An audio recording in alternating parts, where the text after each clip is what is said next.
we go. We're getting right into it today. So one of the things that we like to do is get to know our speakers a little bit. So we try to ask for fun facts. And these two next members of our community that are going to join us have some very fun facts. But this is when you're going to figure out how blonde I truly am. Actually, if anybody knows the answer to this, I feel like you should win something. So let's have our speakers join us because we have to make fun of them while they're with us. On stage, we have Molly and Jarrod. Molly is from Economic Development and Tourism at SLO, Cal. And then we have Jarrod, who is the CEO and founder of Noble Studios. And this is what I like. This is where we're going to be. I'm going to be very blonde. Who knows who Samuel Langhorne Clemens is? Don't ask your phone.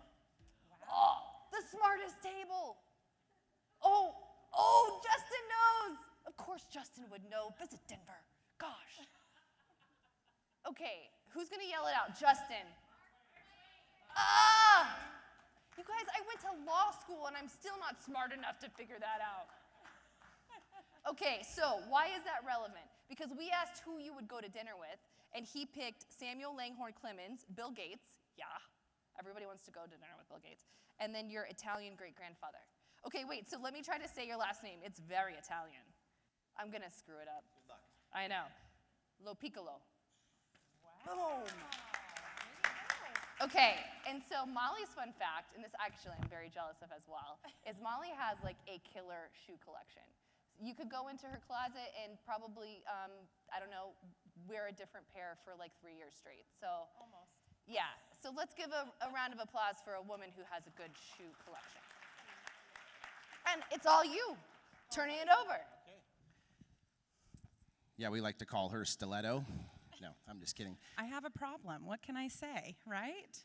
No, well, hello, and welcome to Las Vegas. Yeah, this is an exciting time when we all get together and we get to share, the things that we are doing in our industry. We get to learn from others. We also get to go back a little inspired and probably a little bit like, shit, there's a lot that we still have to do, and others are ahead of us. But the other thing you're going to get after leaving Vegas is you're going to go on a diet for about a week. You're going to sleep for probably 3 days, and you're only going to drink water until the next time you come to Vegas. So, no, and all jokes aside, I'm really happy to be here with our friend and client, and we're going to talk about some of the things that are happening in sustainability. And I would just like to ask, how many of you out there are talking about sustainability, have a sustainability plan, focused on stewardship? Just with a raise of hands, how much is sustainability in your world right now? Okay, so yeah, 75% or so. Do we have the clicker? Oh, it's up there. And that's important, right? Because this is the sort of pressures that we're feeling on, on ourselves. And as a visitor and a tourist, which we all are as well, it's important that we subscribe to that responsible tourism. So as we get through this, I'm going to just introduce my company a little bit, what we stand for, and then I'm going to turn it over to Molly because she's got more important shit to talk about. So with that, Noble Studios is the company that was founded here, actually, in the great state of Nevada. So we're an agency that's focused on travel and tourism that was born in a tourism state. So that's a nice little match made in heaven there. But we're a creative digital performance agency. We like to think that when we have those three, creative, we're controlling brands and messaging and creating those. And when we're doing digital, so we're meeting users where they're currently at.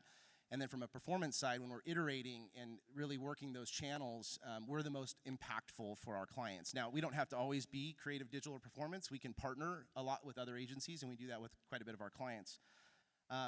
But the one thing I would just want to leave you with, if you think about our company, Noble Studios, is that we really are focused on what I like to call responsible travel. And underneath that, you get all the other things that sit, like sustainability. How many of you in here are dealing with some form of over-tourism in your destination? So maybe 20%. This is an important thing, right? Because travel's sexy now. Thank you to the earlier panel of discussing, video production and the Instagram movement of taking selfies at beautiful places. That's good, but it's also created some tension. And so we want to be good stewards. And so we've created things like our shoulder season study that focuses on, kind of taking down those peaks when some of these destinations are experiencing over-tourism and increasing those valleys. So we have a bit more of a balanced visitation. Right now we're dealing with that with Yosemite and Mariposa County. They have really high peaks and really low valleys. So how are we spreading, that out? In this shoulder season study as well, we are talking about midweek. And if you think about the shoulder season study, we all know why people travel during the shoulder season, right? It's usually doesn't cost as much, there's less crowds, you don't have to make reservations for dinners, all those things, but we have to attract that crowd, and we got to find that crowd out. So take a look go to our site, noblestudios.com. You can download the shoulder season study. It really talks about those personas, and then what the motivators are. So it's like little tips and tricks of how you can, as a destination, take those motivators and attract those people, because I'm sure a lot of you still deal with, even if you don't have those over-tourism moments with high peaks, you likely have some low seasons and or midweek, issues that you want to start to fill. So with that, though, we have some other great stories. Too much, because we don't have a lot of time, and I'll just fucking suck the air out of this room. So with that, I'm going to turn it over to Molly, and she's going to talk about the great work that her team, what the partners that she's formed, and then sort of our collaboration in concert with her. Thank you, Jarrod. And it's a pleasure to be here today with all of you and share a little bit about our story as it relates to sustainability in the tourism world. How many of you are familiar with San Luis Obispo, California? Oh, that makes my heart sing. Thank you. It's working. Your marketing's working. Your marketing's working, right? This is the partnership. This is how this works. But San Luis Obispo, for those of you who aren't familiar with it, San Luis Obispo is a destination right on the central coast of California, directly in between LA and San Francisco. We have a resident base of about 50,000. We are also home to a university, which means that our community is very vibrant. We have lifelong learners that live in our community, and we have a pretty strong dedication to our community values. And this really rings true as it relates to our destination work and our work around our destination management as well as marketing, really like what we're here to talk about today in sustainability.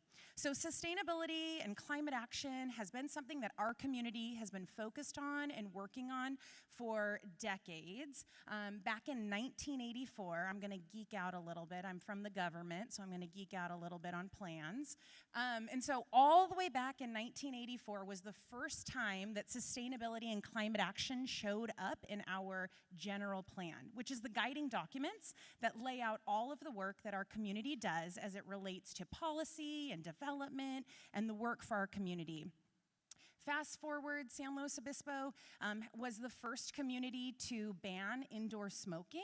And so it's the first place in the entire United States where you couldn't smoke indoors. We don't have any drive-thrus, not even Starbucks. Yes, that's fun. And we also, have put into place things like, no plastic bags or straws. And so you see that our community has really taken action in these areas well beyond and before many other communities have been adopting those in their places also. Now, what does that mean for us? As we look at this from a sustainable tourism perspective, we know that tourism is a #1 economic driver for our community. And when we think about climate action and the impacts that climate action and the visitor can have in the space of climate action, we really need to understand that, both for the benefit that the visitor can bring, right? So with the visitor comes the economic impact that they're making and the funds that they're instilling into our community. But it can also be the challenges on how we're working to achieve our goals, like our goal that we have in the city of San Luis Obispo to be carbon neutral by 2035. And so what we were able to do alongside our partners at Noble Studios was to create a program called Sustainable Slow. And what this program looks at is how can we, in a really natural way, no pun intended, but in a really natural way, be able to connect our work in marketing and destination promotion to the work and to the goals and the values that the community has set for our destination. And so what Sustainable Slow does, it takes our work as tourism, it looks at the partners that we have in place, and it creates programs, marketing efforts, and energies to be able to tell that story. We know that it's important to our community. They've told us this. They've asked us, how is tourism having a seat at the table? We weren't at the table when the plan was created, but we're certainly at the table to be able to figure out how we're going to make it work for our destination. We know that in our audience, as we're looking through our audience that we own and that we work with and that we tell the stories to, that only about 1% of that audience has identified sustainability as being a major connection that they have to our destination. So what does that mean? That means we have 99% more people that we get to help tell the story to in a really casual, easy, effective way, be able to make this really comfortable for them to enjoy traveling to San Luis Obispo and make it sustainable as well. But of course, we can't do this work alone, and we shouldn't do this work alone, and that's one of the things that I would really like to impart to all of you, is that we are not the ones that have to solve sustainability and tourism on our own.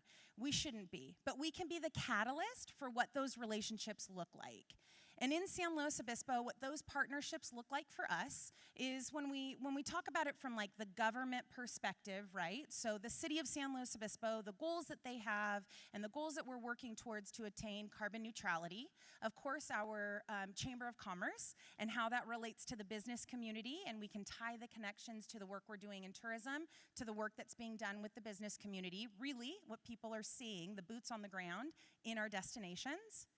We also have partners like EcoSlow, and we're going to get into one of our programs called Keys for Trees, but EcoSlow is a nonprofit partner who we work with to actually plant trees in our community. We have our university on there. We have our county-wide tourism marketing organization, Visit SlowCal, because again, we shouldn't be doing this work alone. We can leverage up to the work that they're doing as well with organizations like the WTTC. Of course, our incredible partners at Noble Studios, who help create the brand, the vision, the aesthetic, and really what we can then kind of hang our hat on and be able to use for that promotional efforts. And of course, partners with storytelling groups like Kind Traveler, which we'll get into a little bit more. So Keys for Trees, this is one of our first programs that I would love to tell you about. Keys for Trees is a program where we essentially dedicate 1% of our annual revenue to planting trees in our community. I talked about our climate action plan and about how our city's goal is for carbon neutrality by 2035. One of the components within that plan is to plant 10,000 trees within the 13 square miles of San Luis Obispo in that time period as well. And so as a tourism group, our business improvement district, our tourism business improvement district, stepped forward and said, we're going to help you achieve that goal. We understand that we may bring the visitors here. About 1.5 to 2 million visitors come to our destination annually for the purpose of a leisure visit. How can we help leverage the work that they're doing and the benefits that they're bringing into our community and help you achieve those goals? And what that looks like is to help plant those trees here in San Luis Obispo. That program is really easy for the visitor. We make it seamless for them. You'll remember I mentioned we have about 99% of our group that we're talking to organically on a regular basis that say sustainability is important but don't identify it as the motivator for their travel. So what we want to do is help make that easy for them. They don't have to think about it. They just have to book at any one of our hotel properties, and we do the work for them. We collect the funds. We work with our partner organization, EcoSlow. We actually leverage that a little bit further with our university to grow the trees on campus until they're at a place where then they can be planted. And then we use local groups like our Rotary clubs that come out and actually volunteer to plant the trees in the ground. Then EcoSlow helps manage and maintain those trees for 3 to 5 years, so we can make sure that they're not just little seedlings that are getting planted, but truly trees that are going to contribute to our urban cooling. Another program that we have is the Slow Midweekend. And so as Jarrod has mentioned, really taking a look at those opportunities a lot through the work and the development and research that they've done on how we can reduce those peaks and increase those valleys to create a more consistent stream of visitors all times throughout the year and not just in major pushes, which impact everything from the trails that we have available, to the hotel properties, to the streets, to the restaurants, really everything within our community. The mid-weekend incentivizes visitors to come and stay in our destination in an off-peak midweek time frame. So Sunday through Thursday, we're a leisure destination. So Sunday through Thursday is the time we'd like to push. And we actually give them $100 to use in our destination while they're in market. So they're able to take that $100, it's burning that hole in their pocket, and they go and directly spend that on the restaurants, on the coffee shops, on maybe the shoes that they want to buy, right? So they're able to then infuse those dollars directly back into the community, again, helping support sustainability from even a business perspective in our community. In addition, we work with partners like Kind Traveler to help us tell our story on an even greater level. We can toot our horn as much as we want. We can pat ourselves on the back and say, great job. But it really takes that endorsement from a third party to say, yes, the work is actually working. The efforts you're putting in place are actually making a difference. They help us evaluate what that looks like.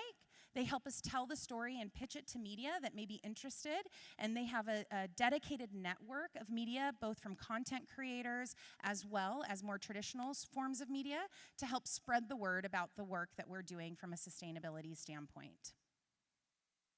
And last but not least, sustainability in action.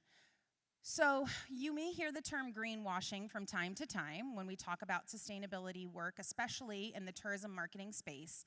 And that can be probably the worst word we can hear, or really the worst feeling that a visitor can get when they come into our destination.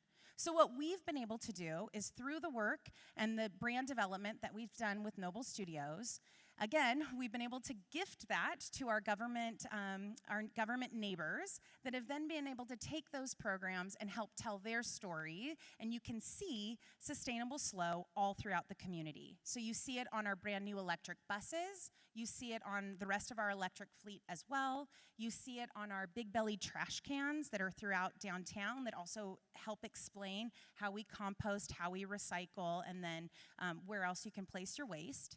And of course, our hydration stations that are throughout town also. And so you really can then, as a visitor is coming into our market, not only receive the information about the benefit of coming to San Luis Obispo through their marketing work, make a good decision when they're choosing their hotel that they're staying at and knowing that they're giving back to the community, but then as they walk through town as well, they can actually see that sustainability work in action and be able to connect the dots between the difference that they're making and the carbon neutrality work that they're helping us achieve in San Luis Obispo. So this is just the beginning, right? And with what I saw was about 85–90% was what it looked like. Those that are working in the sustainable space or trying to adopt sustainability.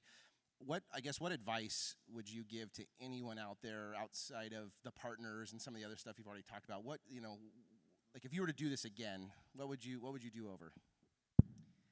So really, I think my number one piece of advice would be that you don't have to achieve it all on your own. This can feel like a big mountain to climb, and where do we even start, and how do we, we're tourism. How do we play in this space? But one thing, if you even choose one thing that you can lean into for your organization, for us, it started with Keys for Trees, but for you, it may be something different because your destinations may have different goals than ours do. And so leaning into that one thing that can make a difference will only open the doors to those partnerships and that additional collaboration that you'll see will just then start those wheels turning and to make a difference in sustainability. I love it. Back to that authenticity, right? So really own what you can own. We're at time, so we did that by design so that no one can ask us questions. Actually, no, we needed more than 15 minutes, especially with us two up here. But just wanted to say thank you. There's our contact information. You can see the QR code if you want to learn more about Sustainable Slow. Otherwise, we'll be around today and through the rest of the week. And yeah, just good luck with this initiative. It's an important initiative to really embrace responsible travel, and we're all doing this together. So thanks for your time.